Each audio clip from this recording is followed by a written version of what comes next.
Welcome, hockey fans, to This Week in Wisconsin Prep Hockey. I am your host, Trasher.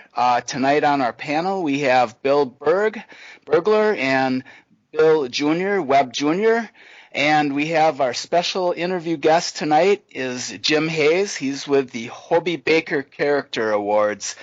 Jim, thanks for being with us and welcome. Yeah, thank you, guys. Always love your website. Look at it just about every day during the season. Awesome. All right, so would it be fair to say you're the facilitator of the Hobey Baker Award? Yeah, that's exactly it. I'm the facilitator. So about 15 years ago, I'm from Minnesota, and I have some friends that run the Hobey Foundation, and they asked if I'd help set this up out here in Wisconsin. About in 2003, 04, they started this award out in Minnesota, and Wisconsin came on about 2 years later. Our first year out here was 05, 06. Okay, now tell us, for the people that don't know much about this, what exactly is the Hobey Baker High School Character Award? It's really built upon the Hobey Baker Award, which started in 1981, so they're almost on their 40-year anniversary for the actual Hobey Baker Memorial Award. And then this extension started in 2003, like I told you. Started out in Minnesota for the first couple of years, and then they expanded it to like the 3Ms, they call it, right? Massachusetts, Michigan. But we were lucky enough to get Wisconsin up on that first run. And since Wisconsin did so great, they really, the big part of it, they expanded it into the other states. So really what it's all about, it's character. Character makes the game better. We always like to kind of highlight the values that we think we should be looking for with this award. It's coachability, strength of character, integrity, commitment, teamwork, big part of that. And then nowadays, boy, when you look at kids and what they have to do in high school and college, it's community leadership and outstanding sportsmanship way beyond just on the rink. So we think it's a fantastic award and something that really you should have further on in your life. Yeah, and we think the same. So we got your final report. The boys awarded 57 out of 83, which is about 69%. And the girls had an outstanding year, probably their best ever. 23 out of 28 for 82%. I've been looking back at the 4-year averages, and the girls are way over the top on what they had previously done. Boys are about the same, though. How do we compare to like other states? Yeah, so I usually try to use Minnesota as the guide since they started this thing up. And the last 3 years, they've averaged about 72%. So we're right on track with how Minnesota does it. I would tell you that I've looked at Michigan, Massachusetts, again, that 3M is what they call it, and we outperform those two states by quite a bit. So I'm really proud of what we've done. Again, I think Wisconsin Prep Hockey gives us the best support in the country. I can tell you that for a fact. I've compared it on different websites. There's no better support in the country than Wisconsin Prep Hockey. Well, thank you. We appreciate that. I know for my part, that I've always said that the award looks good on a college application or a job resume, and I truly believe that. Yeah, we've had people, in fact, Michael, that played juniors and then had to apply for colleges. And I had, in fact, one person call me and tell me that the thing that made it for this young person, and he was applying to Boston College, was the Hobey Character Award. That was the one line that jumped off his resume, and he feels really strongly that was a piece that got him into that university. That's awesome. I was kind of hoping to hear a story like that. So basically, this is a free award as far as the cost to the schools. Do you guys ever ask the schools and the booster clubs for donations? And if so, do you have like some regular schools that donate? And then are you finding that you have newer ones that are starting to pitch in? Well, we do ask, I think in the letters that we send out, Michael, and what you publish, we do kind of ask for a donation. We have sponsors and we have some different people that kind of try to donate year to year. yeah, we asked for it. We probably range about a little over $1,200 in the state of Wisconsin. Not sure how that averages compared to the rest of the country. Do I think we could do more? Maybe a little bit more. We average about 82 awards times $75. So, we always ask, but you can't force people to do it. We love what this award stands for. But anytime we can get any donation, it's a great thing. And I can tell you a personal story. When my daughter was a senior, there were 2 seniors on her team, and she was heartbroken that they didn't decide to award both seniors with the award. The other senior was well deserving. She's a great kid, a great person, but Emily was like, it just made her very sad that she didn't get the Hobey Award. So, from my point of view, my perspective, I can say that is something that, as far as I know, the kids would really love to have in on their resume. Yeah, I mean, I see what kids have to do and the resumes they have to build these days to get into any kind of university. And even when you look at the teams nowadays in Division III and Division I, the work they're doing off the ice is amazing. It blows me away being a person who graduated back in '84. They're doing things all the time in the community, and I think it's just fantastic. All right. Pretty much run out of ideas from my point of view. Guys, you got any additional questions? If not, I must have covered it pretty well then.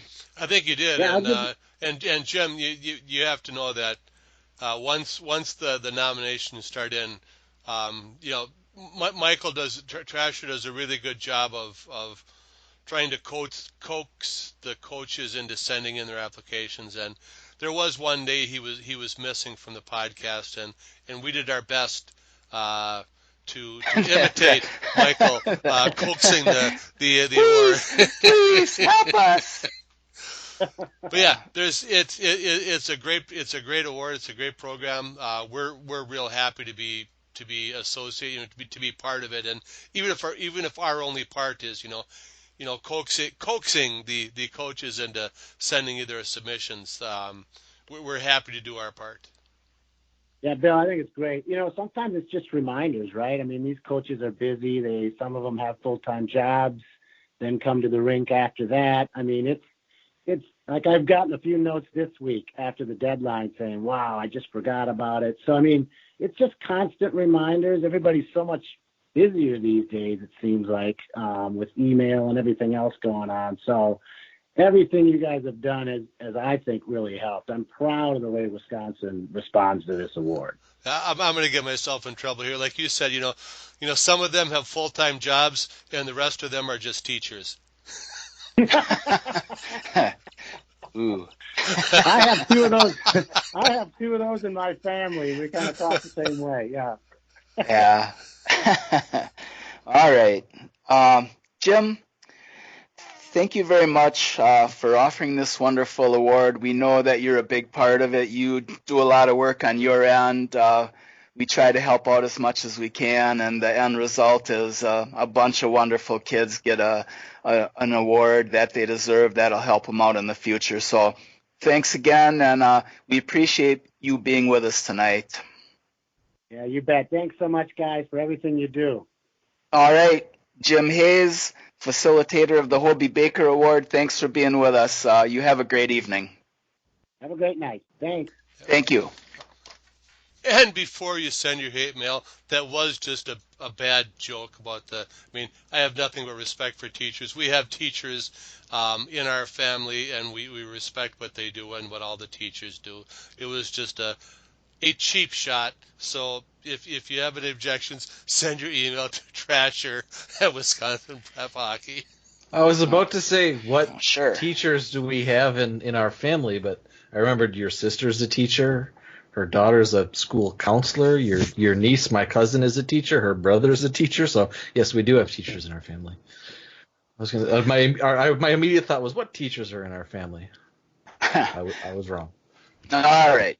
All right, before we go completely off the rails, as MJ would say, let's get to our games of the week. We got a couple games. Webb Jr. and Burglar are both reporting from these games. Let's go to the girls' games first. The Metro Lynx at Central Wisconsin. Webb Jr., what do you got for us? Yeah, Burglar and I made the 11-minute trek over to Greenheck Fieldhouse on Saturday in the morning. Game started at noon, and arrived to a packed parking lot, which is sort of an event for a girls' hockey game. But that's not what the parking lot was packed for. The Wausau Antique Show and Sale was taking place at Greenheck. But we decided to go to the hockey game anyway. The teams, 5th-ranked Metro Lynx, top-ranked Storm coming in, played pretty uneventful first 9.5 minutes or so of the game. It was not really much happening before Sydney Raths took a pass from Rachel Meerwald and came in on basically a 1-on-3.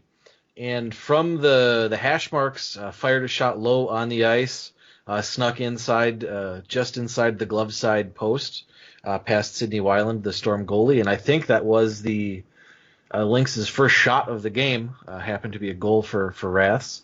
Raths would strike again just a couple of minutes later. After some nice D-to-D passing in the neutral zone, sort of sucked all the Storm forwards and their defensemen over to one side of that big sheet of ice at Greenheck.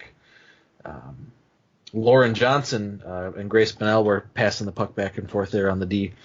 They got it up to Raths, who was wide open behind the defense after they all got sucked forward, and she just walked in all alone, making it a quick 2-0 game for the Lynx. The Lynx, much to the chagrin of the crowd, would actually extend it to 3-0 just a minute into the second period. Eden Gruber went to the box for the Storm with I believe a slashing penalty 12 seconds into the second period. Meerwald, who had the assist on the first goal, ended up scoring on the power play to make it 3-0 Lynx. It took about 5 minutes before the Storm came thundering back.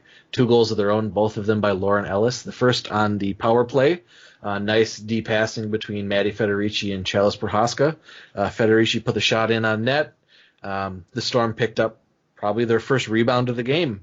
And Ellis put it into the back of the net to make it 3-1. She scored again just a minute, 10 seconds later. She took a nice feed from behind the net from Hannah Bauman and knocked it in all alone on the far side corner, but that was it for the Storm. The Lynx managed one more power play goal in the third period. And this game was really, as far as the Storm, I think this is the 4th time I've seen them this season.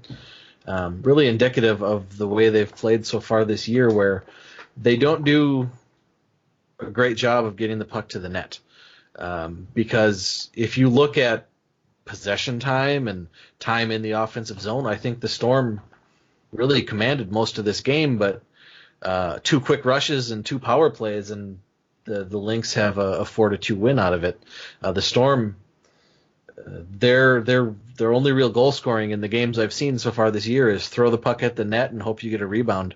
There were several times where their forwards made nice moves to get around a defenseman and didn't even manage to get a shot off, coming in 2-on-1, 3-on-2, sometimes 1-on-1. They'd get around that defenseman and then the puck would just get away. They wouldn't even get a shot off. So their offense, I think, is letting them down a little bit in these big games that I've watched them play so far this year. And I agree that has been the offensive strategy of the Storm, not just since Pete Susan took over, but even before that. They didn't really have the offensive stars, the Teresa Knudsen, or that can dangle through. Their strategy's always been get players in front of the net and then get the puck to the front of the net. And what they're missing this year is that part about getting the puck out there to the front of the net, getting shots on goal and then getting tips, screens, rebounds, and all that kind of stuff. What I was impressed with in this game was the Metro Lynx there. It seemed to me like their strongest players seem to be like their defenders. And they like to jump up into the rush. They like to handle the puck. And they would pass the puck back and forth. And when they did that, the forwards would be constantly moving, cutting across from one side of the ice to the other, trying to open up passing lanes. And like Bill said, that second goal was a perfect example of that, of the Lynx, defenders, handling the puck and waiting for something to open up in front of them. And when it did, it was a beautiful pass from number 9, what he said to, what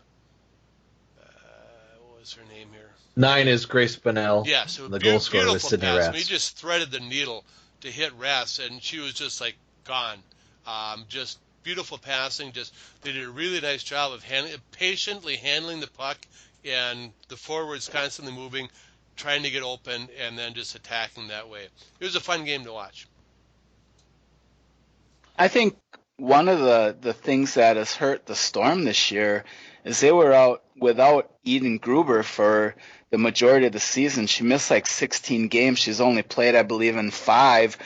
She was a big part of their scoring last year. I mean, she wasn't a Teresa Knutson or Jason Reeves, but, a few kids are. But she was, 15, 20 goal scorer, I believe, or thereabouts. And to have her missing, 3/4 of the season, that hurts. And she's back, but I don't think she's at full speed yet. And, maybe toward the end of the year here.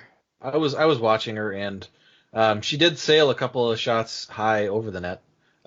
Nice, hard shots. But her shifts were still pretty short. I think this was her 4th game of the season. So yeah, she's still working her way back. That's not good news for everybody who played close games against the Storm coming in, because by the time playoffs starts, that 3 or 4 games she's played becomes 6 or 7. All right, let's go to the boys' game of the week. And Burglar went across town to Marathon Park to watch Hudson take on Wausau West. Burglar? Yes, I switched roles. In the first game, the Central Wisconsin Storm game, I played the role of photographer while Bill, watched the game and wrote it up and took notes. In this game, the other son, Bob, came as the photographer, and I got to watch the game and take notes and write up the story. So if you were to go and look at the pictures of the Central Wisconsin Storm game and the Wausau West game, you will see much better pictures at the at the Wausau West game.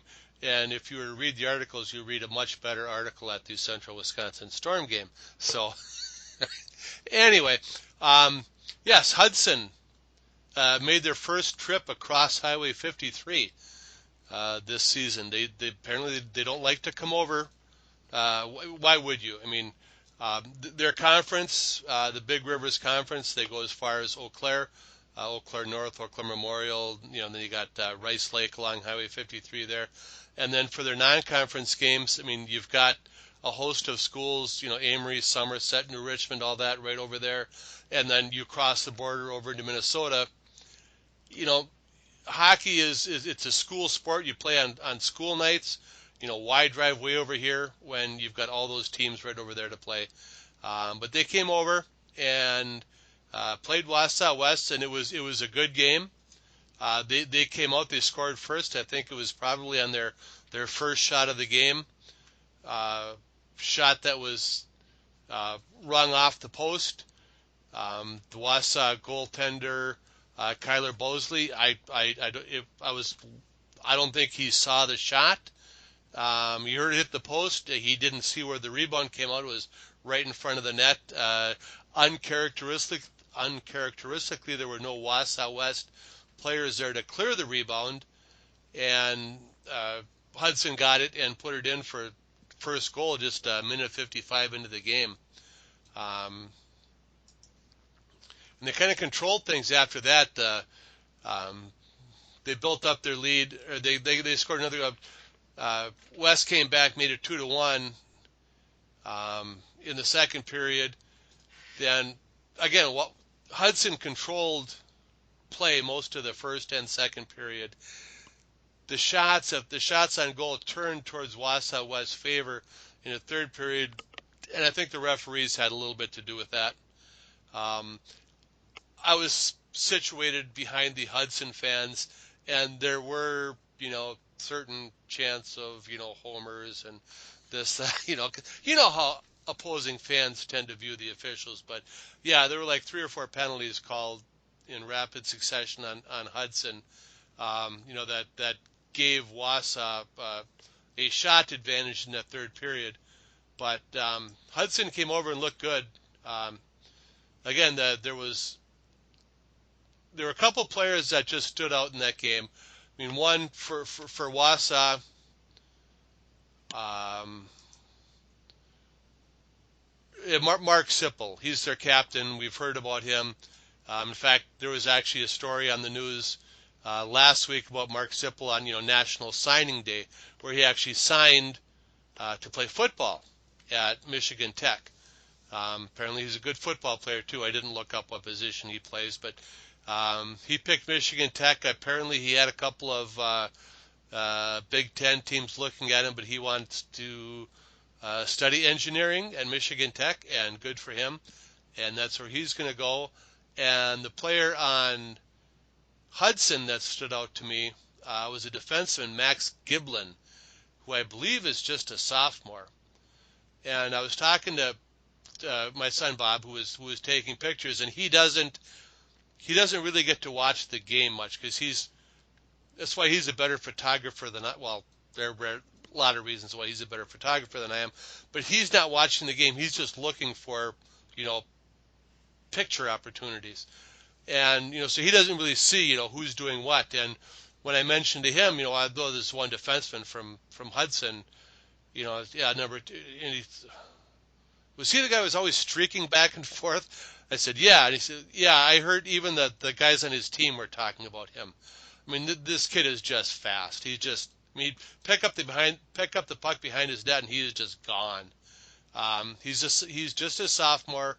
I am sure we will be hearing more about him in the next couple of years. But, yeah, those are 2 guys I enjoyed watching in that game.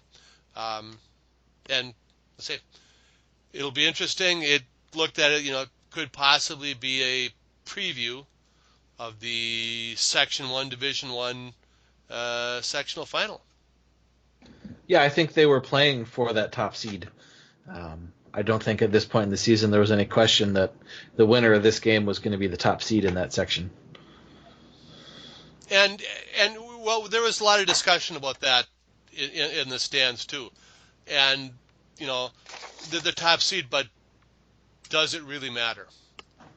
The sectional final is set. It's going to be at neutral ice. It's going to be at Wisconsin Rapids. So you're talking about the top seed versus the second seed. You get either 3 or either 4. And what is that now? That's Chippewa Falls or Onalaska, I think 3 and 4. If the brackets hold, does it really matter? Chippewa Falls, Onalaska, they're pretty even, So I don't think. Like Wausau West, they had their goalie rotation. They stuck with that. They didn't do anything special for this game. It's like it's just a game.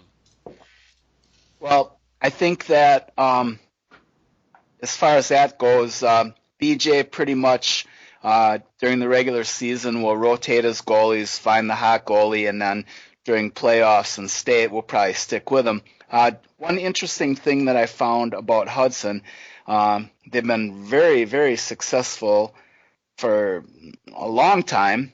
They started the season 4-3, but after Christmas they are 13-1. So when you're talking about peaking at the right time, early February is a good time to be peaking for Wisconsin high school hockey, guys.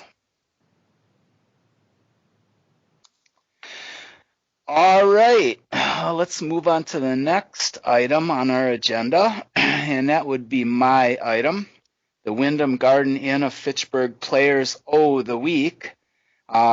The Wyndham Garden Inn of Fitchburg is the state tournament headquarters for Wisconsin Prep Hockey. Last year was our first year there. Apparently we didn't do anything terrible, so they invited us back, and we really appreciate that. Let's start on the girls' side, and our player of the week is Haley Frank, netminder from Chippewa Falls, Menominee. On Tuesday, she had 35 saves, allowed 3 goals, and a 3-2 loss to Hudson. On Thursday, 25 saves, 2 goals allowed, and a 3-2 win over Western Wisconsin in, as Webb Jr. would say, extra innings. Thing in baseball again. Catchers and pitchers report on Wednesday, And on Friday, 39 saves, 1 goal allowed, 2-1 win over Northern Pines, also in OT. So on the week, 105 shots, 99 saves for a .943 save percentage, which isn't too darn shabby, and a 189 goals against. So Haley Frank, Chippewa Falls Menominee, is our girls' player of the week. On the boys' side, also a Chippewa Falls player, Isaac Lindstrom, a forward for Chippewa Falls Cardinals. On Tuesday, he scored 4 times in a 5-3 win over Eau Claire Memorial. And on Saturday, he scored once and had an assist in a 4-3 win over Hayward. So he was very instrumental in the goal scoring in 2 close games, and that is what gave him the Player of the Week nod. Isaac Lindstrom, Chippewa Falls, the boys' Player of the Week. The Wyndham Garden Inn of Fitchburg Player of the Week, guys. And you know why the Wyndham Garden Inn is the official state tournament headquarters of Wisconsin Prep Hockey. Because they haven't banned you yet? That and their location, just off whatever road it is that goes by there, right by the Great Dane, there in Fitchburg. Wonderful location, close to the rink.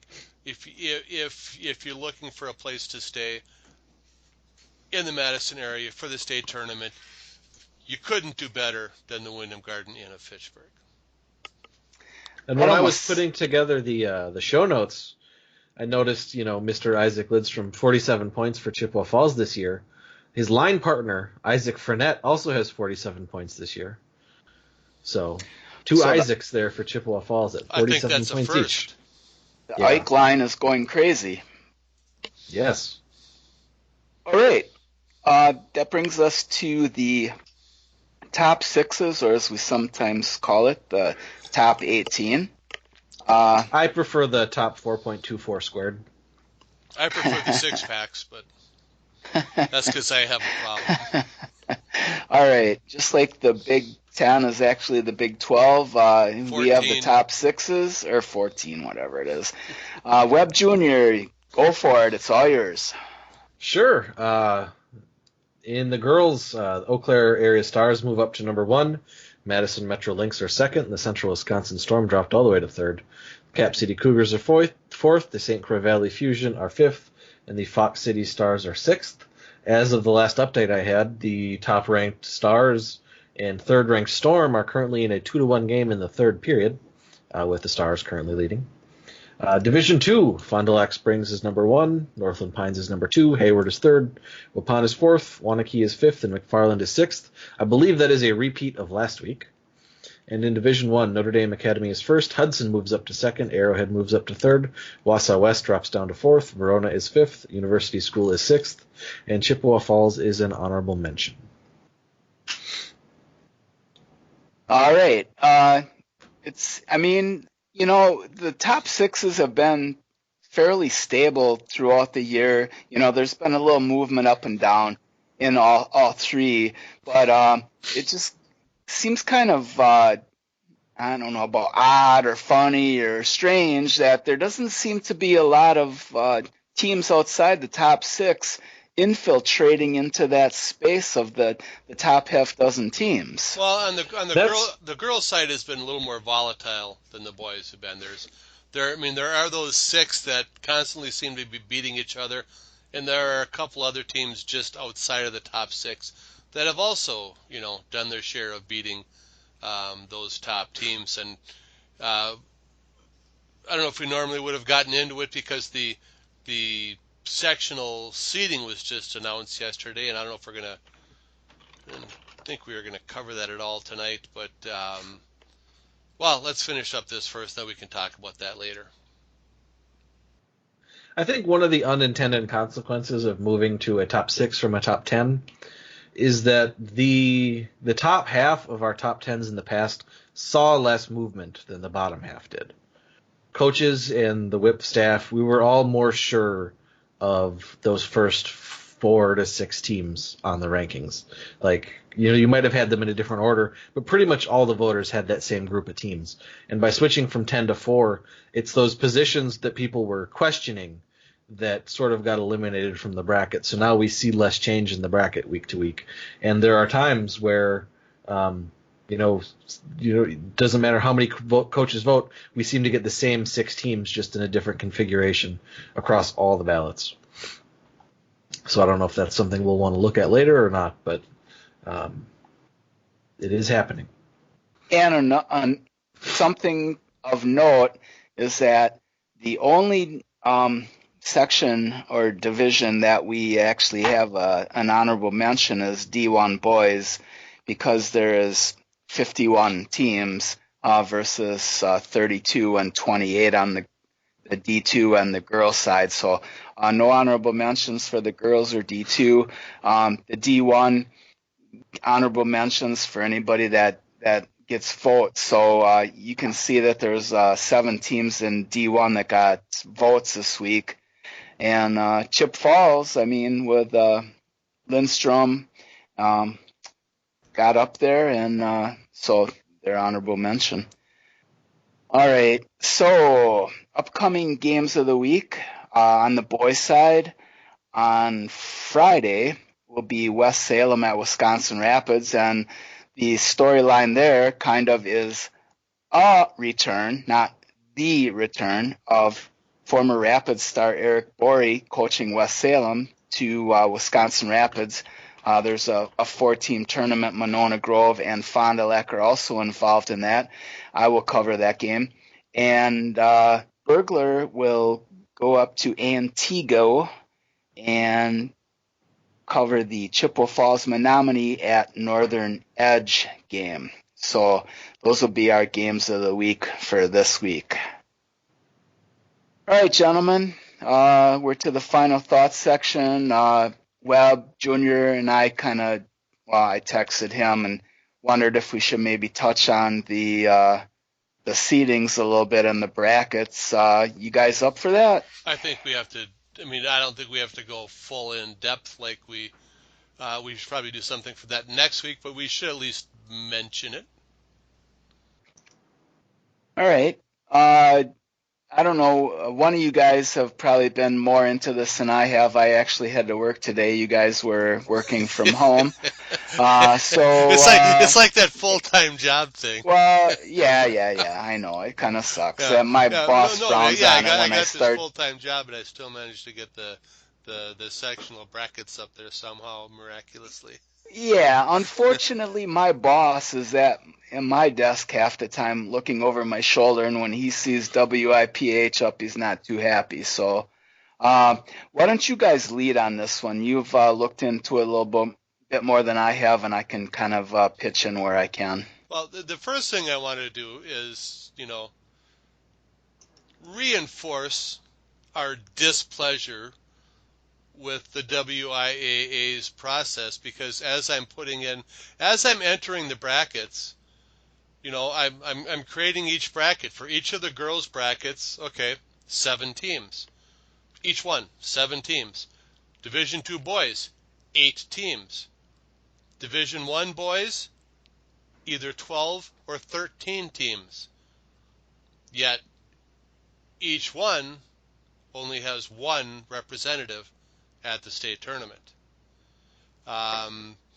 When the Wisconsin High School Hockey Coaches Association went to the WIAA with this proposal for a second division, it was to get more teams at the state tournament, not just to have different teams at the state tournament. 7 teams per bracket, 8 teams per bracket, and 12 or 13 teams per bracket. Something's not right in that scenario. Wasn't 12 and 13 the number that they had before they switched to 2 divisions? No, I think it was more like 10 or 11. And there might have been an occasional 12. They all kind of flip-flopped So a little bit. At one brackets time, are bigger, at making one it even time harder it to get in. was. At one time Yeah. it was like 12 or 13. Yeah, I think last year was like 84 or 85 or 86 teams. So, I mean, you're talking, whatever, but I don't Yeah, know. I mean, mathematically, it is harder for a D1 team to get to the state tournament now than it was before. Yes. And that was not the intention of the Hockey Coaches Association. They wanted to create opportunities for the smaller schools. They didn't necessarily want to limit opportunities for the larger schools. Right, and I think the original thought was 8 and 4. Yes. D1 versus D2. Yes. And actually, that's the thought that makes sense. Yes, and the email or text that I saw said, yeah, it's going to be 8 and 4, and then like half an hour later it said, oh no, it's going to be 4 and 4, and I'm like, well, we really didn't gain anything. We just changed the composition of the state tournament. I mean, it'll allow some teams that haven't played there or haven't played there very frequently to get in, but now your teams in the D1 division are kind of screwed because was it sectional 1? Basically, there's probably 5 teams that legitimately could make state tournament. Only one of them is going to make it this year. Yeah, I mean, in that section, more often than not, Wausau West, Hudson, Eau Claire Memorial, Spash, and Onalaska are state tournament challengers. DC Everest made it just a couple years ago, so they're there. Eau Claire North made it just last year, I think. So they're in there again. You're looking 7 teams deep now at teams that have been at the very least sectional finalists in the last couple of years. Wait a minute. No, I'm just that those 4 that you named. Did we not have a state tournament recently that had Wausau West, Eau Claire Memorial, Hudson, and Onalaska all in the same state tournament? I assume we did. Because Onalaska made it. It wasn't that many years ago. And it was either Hudson or Superior and probably Eau Claire Memorial and probably Wausau West.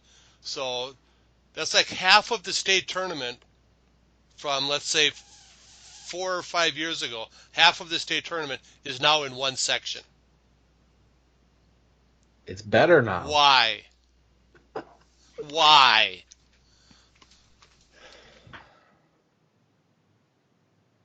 For the simple reason that it pisses you off. That's why it's better. Sorry, Bill. Just kidding. Yeah. You know I love you. We did. I don't get it. That. I don't get it. Yeah. All right. So, let's just touch on the top seeds for now. On the girls, Section 1, Eau Claire Area Stars. Section 2, Central Wisconsin Storm. Section 3, Metro Lynx. Section 4, Rock County Fury. There's no argument there. If all of those 4 teams made it to state, that would make for a good state tournament, right, guys? I would hope so if all the number 1 seeds make it to the tournament. I guess my point is there's no weak sisters in that group, for sure.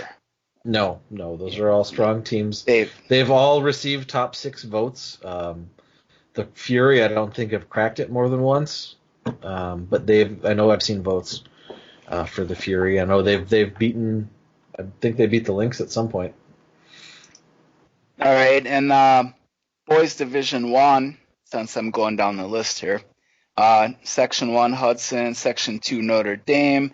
Section 3, Verona. Section 4, the only undefeated team, that means no losses, they have a couple ties, Arrowhead.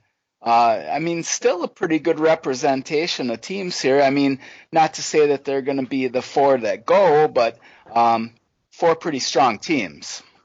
Yep, four strong teams, and coming into this season, I had questions about Section 4.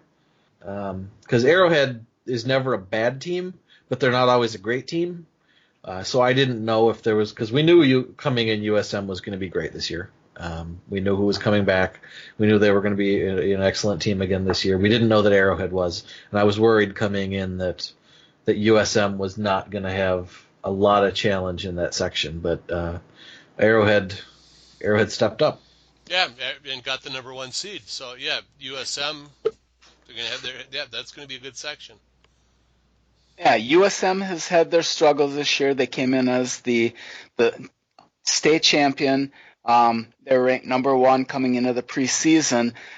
Ethan Mann, I think, has been a huge problem because he was out, all year with an injury, and that's a big part of their scoring, and I think that's hurt them a little bit. They've still been a very solid team, and I think they definitely want to defend their title. So Arrowhead, probably not over yet, right, guys? Well, yeah, and even like Section 3, Verona, the clear favorite. They've been in our top 6, but Madison Edgewood, Sun Prairie, and Sauk Prairie, those are all strong teams that, under the right circumstances, I can see any of them, challenging there also. All right, let's go to Boys Division 2. Number 1 seeds we're talking about here. Section 1, Amory. Section 2, Northern Pines. Section 3, Baldwin Woodville. And Section 4, St. Mary Springs. I think we would probably all agree that the Pines Eagles and St. Mary Springs Ledgers are probably the 2 favorite teams among this foursome. Amory's been in our top 6 throughout the year. Baldwin Woodville kind of sneaking up. They've had some success in the past. Any surprise that they're the number 1 seed in Section 3, Burglar? Not when you look at the other teams in that section. No, that's the in the previous bracket that was Section 4. That Madison Memorial under Vic Levine used to own, and then he transferred his title to Wisconsin Rapids, and when they lost it, it just kind of became a toss up there. But there always seems to be one sectional that doesn't have that clear cut favorite in it, and that's the one this year. But the thing that stands out to me is when we looked at the beginning of the season with the 2 divisions, and Superior just let the chips fall where they may, and Superior ends up in Division 2, and they end up now they're as the 3rd seeded team in Division 2 Section 1. So they're not even the favorite to come out of that section in Division 2.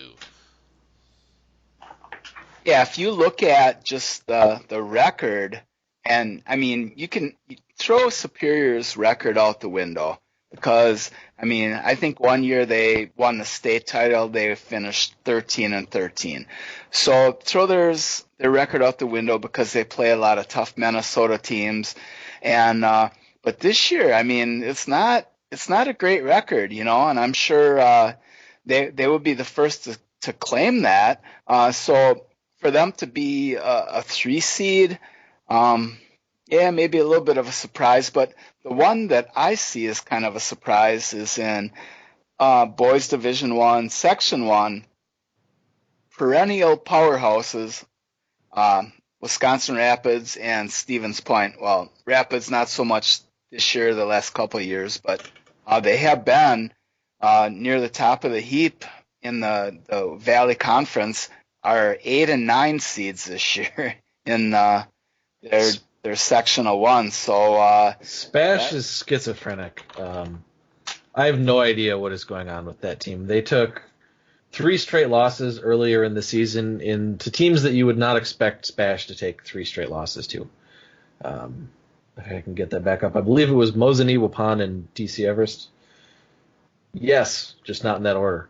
Took 3 straight losses. Then they went and beat Northland Pines. So like, okay, maybe that was just a blip. And then they play a game against Notre Dame Academy where Notre Dame didn't get the go-ahead goal until there was like 2 minutes left in the game. It ended up being 6-4 with an empty netter. And then 5-2 against a Verona team that's in the top 6. But I don't know. Spash is all over the place this year. I think they're hard to predict. I don't know. Burglar and I were talking about this. They might be a young team, which does explain some of that. I haven't looked at their roster since we had that conversation, but they're just all over the place this year. Very inconsistent. And I don't mean to pile on Superior, because obviously I am a loyal graduate of Superior Senior High School, class of '76. Woo!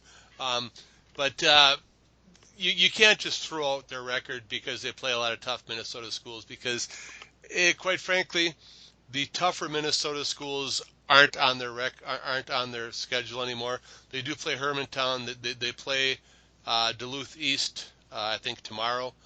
But they have losses to Eau Claire Memorial. They have losses to Hudson. They got beat by Chippewa Falls. They beat New Richmond. They got beat by Wausau West. They got beat by Eau Claire Memorial again. They lost to Stevens Point. They tied Baldwin Woodville, who I just disparaged a few minutes ago.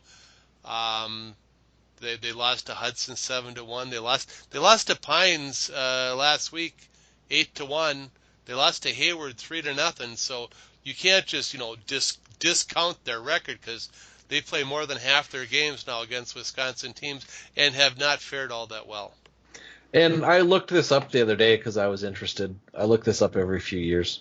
I looked at the ranked teams in Division I and Division II in Minnesota, and to date they had like 4 games against Wisconsin total.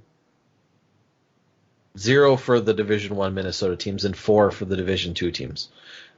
So like if you're looking at the top end Minnesota teams, they didn't play Wisconsin this year, so you can't just automatically throw them out, because looking at the rankings and the records and the head-to-head over the last several years, what is Wisconsin's Division I compares favorably to Minnesota's Division II.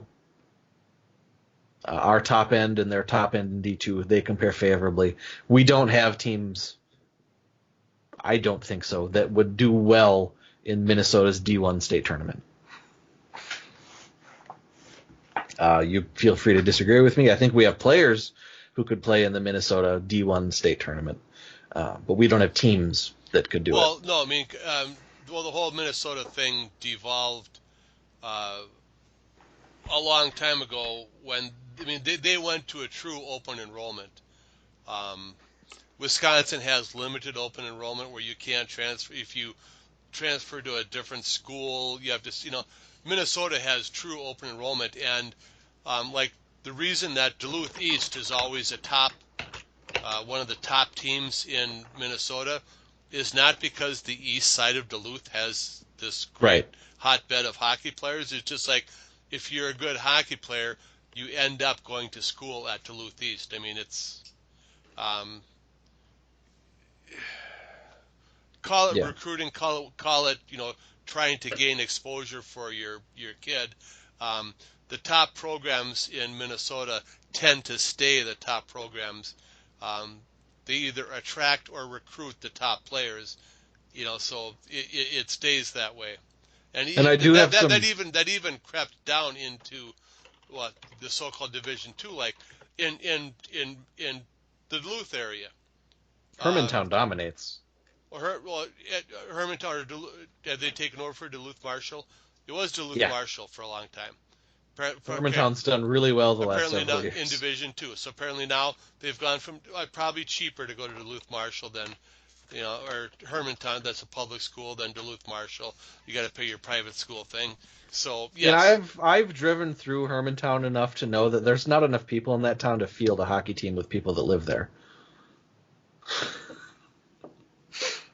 I mean, it's on the way up to Grandma's house. It's not a big town, so they've got to be coming from No, I mean somewhere. they have the mall and they have the air base and stuff, but neither one of those produces hockey players.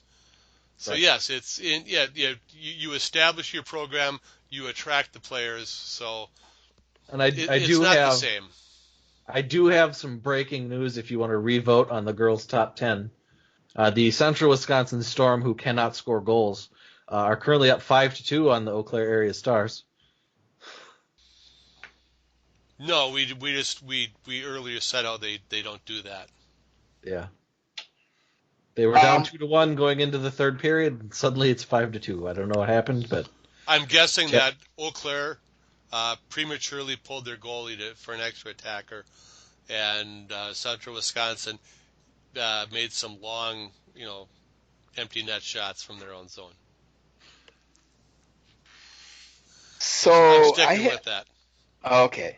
I have a question because I believe this in Minnesota I'm talking about now. Eighth graders can play on a varsity team. Is that correct? Or is that just in certain sports? Because I believe in girls hockey, eighth graders can play on varsity, so girls can actually play 5 years on a varsity team.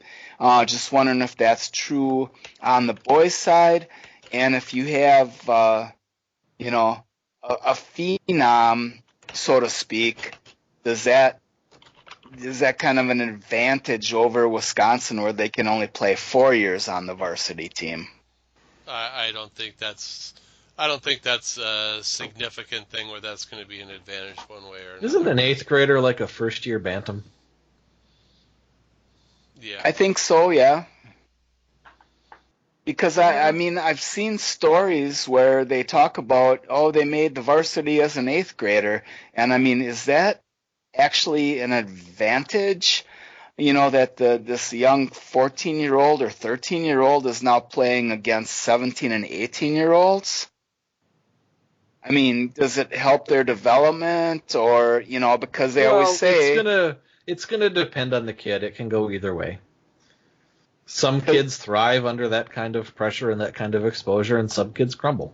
Yeah, and then I would agree with that. But, the common theory is that, if you play against better competition, you're going to become a better player.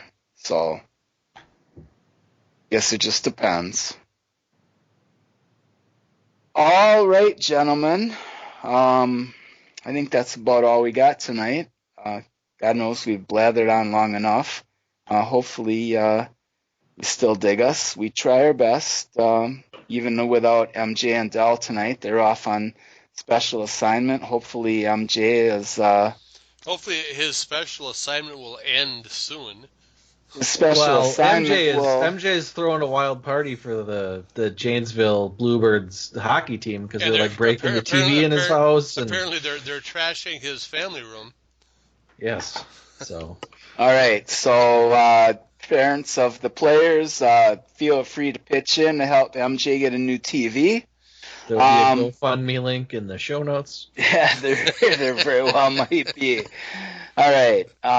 So you can subscribe to This Week in Wisconsin Prep Hockey on iTunes, Google Play, and Stitcher, or wherever fine podcasts are sold.